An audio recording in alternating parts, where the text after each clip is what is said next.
afternoon and welcome to Africa Trade Brief. Today we are looking at climate change and the impact that it has on our economies and trade on our continent. So let's start with what exactly is climate change. It's a change in the usual weather found in a place and a change in the Earth's climate, like the Earth's usual temperature, according to NASA. Now, weather can change in just a few hours and climate takes hundreds or even millions of years to change. So let's take a look then at how it will affect the world by 2050. A report by the Economist Intelligence Unit says climate change could directly cost the world economy $7.9 trillion. That report, which looked at each continent and each country's direct exposure to loss due to climate change, found that Africa was most at risk, with a 4.7% in its GDP hanging in the balance. Of all the countries looked at, it was an African country, Angola, which stands to lose the most due to climate change, 6.1% of gross domestic product. So let's zoom in then on the different parts of our continent and possible scenarios when it comes to the effects of climate change there. We can see that rising temperatures and demand for cooling will rise around 30% by 2030. Coastlines and sea levels also expected to rise, and around 20 million people per year in 2100 flooded. Costs of $7 billion per year, increasing extremes, cluster flood and drought years, already 5 to 8% of GDP, as we've just spoken about then. And there's also expected to be a loss of ecosystem services, effects on forest, corals, wildlife parks, and on tourism services. Let's come to South Africa now and use this poster drawn up during elections in 2019 by Project 90 by 2030 to drive home issues of the impact of climate change on our economy. They were encouraging voters to pose certain questions to politicians, and some statistics by them say that tourism affects over 722,000 jobs and contributes over 100 billion rand annually to the economy. And they also say that the agricultural sector employs more than 800,000 workers. As we saw on the previous slide, these are the industries that could be challenged. This number has been on the decline and is heavily impacted by droughts. They say that climate change will lead to job losses, in particular in the agriculture, tourism and energy sectors.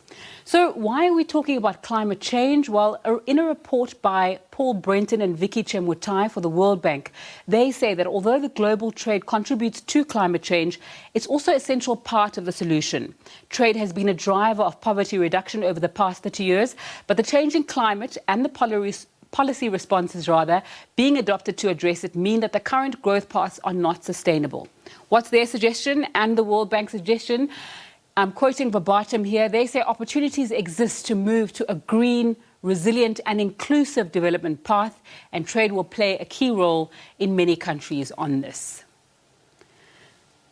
So someone who knows a lot about this is Kevin Kariuki. He's the Vice President for Power, Energy, Climate and Green Growth at the African Development Group. Thanks so much for your time on SABC News this afternoon. Just talk to us about how the type of energy that we use on the continent determines what our economies, trade and future will look like. Thank you very much, Zinga. To start, I think let's start with what we already know. And I would like to respond as follows. Today, what we know is that from a power perspective, so to speak, to contextualize, Africa has vast unexploited energy sources, from fossil fuel sources to renewable sources. The latter comprising 10 terawatts of solar potential, 350 gigawatts of hydroelectric potential, 110 gigawatts of wind potential, an additional 15 gigawatts of geothermal potential. Mm-hmm. These are the energy sources that will shape Africa's future energy mix, as we ambitiously strive to at least double our energy demand by 2040 to enable Africa address its energy poverty challenges and meet its sustainable development goals within the confines imposed by the goals of the Paris Agreement. I think it's a fact.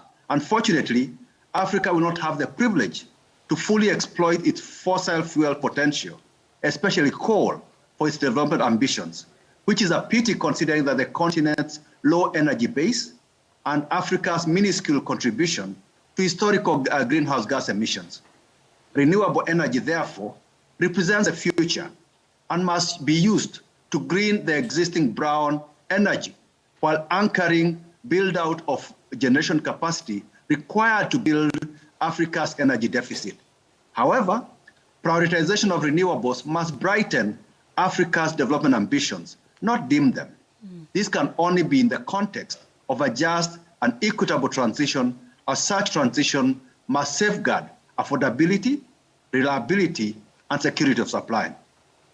I therefore foresee significant gas and power trade, especially in Southern Africa, spurred by greening of power systems through a combination of switching from coal generation to natural gas and ultimately green hydrogen-based power production, build out of renewable generation capacity, especially wind and solar, including battery storage, as well as the development of large hydro power plants as proposed, such as the proposed 44,000 megawatt Inga hydropower project. However, I must also observe to fully realize the benefits of power trading through a single African electricity market, the establishment of a continent-wide transmission grid interconnecting the existing pools must be prioritized. All right, so what kind of reforms are needed for investment in the sector on the continent? I know you've just spoken about Inga and this large grid that we need. What kind of reforms are needed to make sure that we get there? Thank you very much, Zinga. The International Energy Agency estimates that about $100 billion per year will be required to meet Africa's electricity demand between 2020 and 2040. This is a lot of money amidst the widening fiscal deficits expected post-COVID-19 and the enormous challenges visited on the continent by climate change.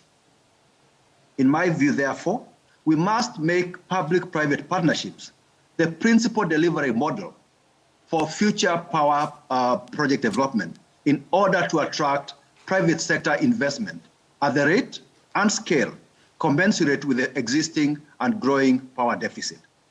From my perspective, therefore, the following three reforms are absolutely fundamental. Firstly, we must create enabling legal and regulatory environment to attract the required private sector investment. This applies to both grid and off-grid, including distributed renewable energy systems. Second, we must embark on tariff reforms that result in cost-reflective tariffs, because this is fundamental to the financial viability of the power sector as they enable us or utilities to meet the cost of additional generation capacity, as well as the cost of establishing associated transmission and distribution capacity, including operating and maintenance costs of the resulting networks.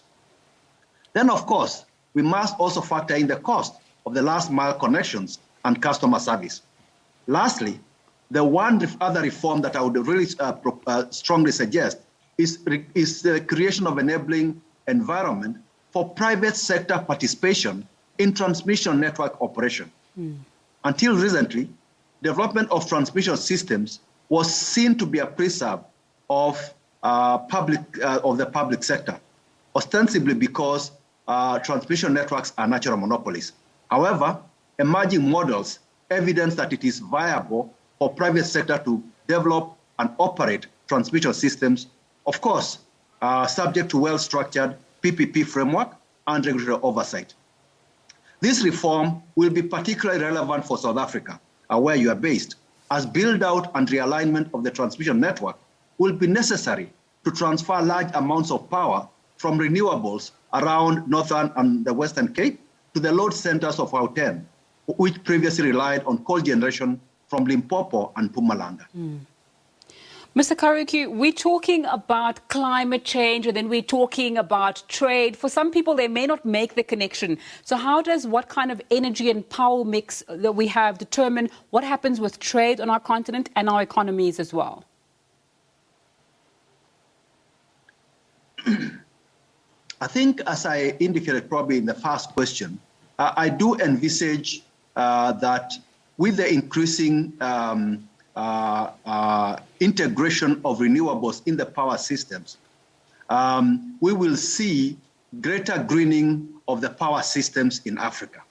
And as a result, with the greening, we'll see gas trade.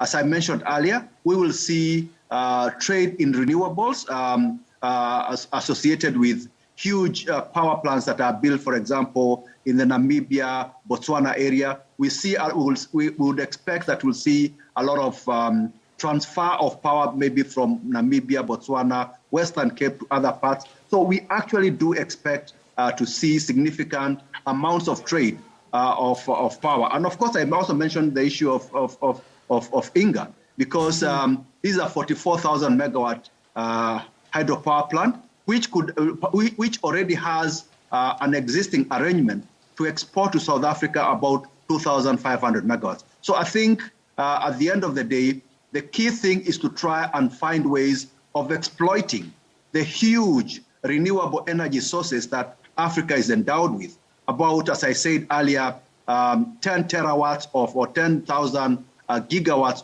of solar potential, which is 40% of the total global potential of solar. We have 350 gigawatts of hydro potential in Africa that's not been exploited. These are the energy sources that will constitute the energy mix in Africa, and therefore have an impact on the trading of power across the continent. But as I said earlier, it is imperative that we establish the continent-wide power grid, interconnected grid, linking the South African power pool, the West African power pool, and the East African power pool under what we call an Africa single market. All right, Mr. Kariuki, we've spoken about climate change, and it seems as though Africa is said to be very badly impacted by that, as we spoke about a little bit earlier on, as I showed on my graphics. How will that affect us and our economies going forward? How bad is it? Zinga, thank you very much. I am sure that your listeners are all too familiar with the increasing frequent extreme weather events that we are experiencing. Wildfires, droughts, floods. While the devastating impacts of tropical cyclones Kenneth and Idai in 2019 are still fresh in the minds of Malawians, Zimbabweans, and Mozambicans, we have recently had the cyclone Anna, which occurred a month ago, significantly damaging Malawi's power infrastructure and causing load shedding that is expected to last at least 6 months. Additionally, hydropower plants are becoming unreliable due to the vagaries of climate change.